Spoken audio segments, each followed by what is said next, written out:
Let's take a closer look at what former President Trump said in Florida last night, especially his attempts to relitigate the 2020 election results with his own set of facts. And there is no better person to fact-check this speech than NBCNews.com reporter Jane Timm. Jane, good morning. You helped us check the Trump presidency and campaign, so let's bring you back to do your beat in this post-presidency era. And let's start with the election.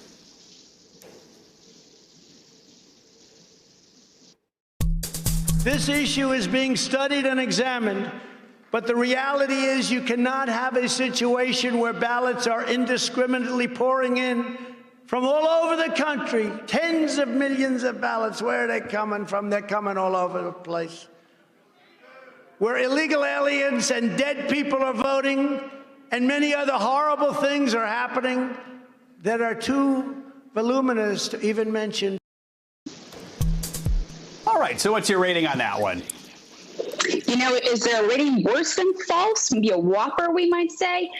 Those tens of millions of ballots he's deriding, of course, those are mail ballots, and they came from voters who went to election officials. They were verified by election officials. There's nothing bunk about what he's talking about. You know what I mean? This is a really, really big whopper. Those ballots were absolutely legal. This was not a con job, as he said. This was just a normal election.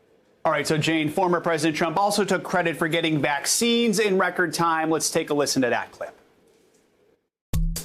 I handed the new administration what everyone is now calling a modern-day medical miracle. Some say it's the greatest thing to happen in hundreds of years. 2 vaccines produced in record time with numerous others on the way, including the Johnson & Johnson vaccine that was approved just yesterday. And as conservatives and Republicans, never forget that we did it. Never let them take the credit because they don't deserve the credit. That was a little harder to judge, but is it true, false, somewhere in between?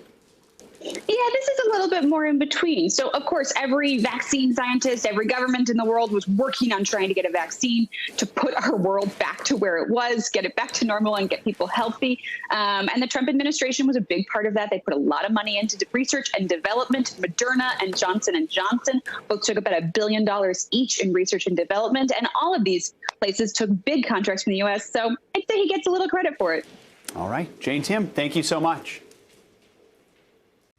Hey, NBC News viewers, thanks for checking out our YouTube channel.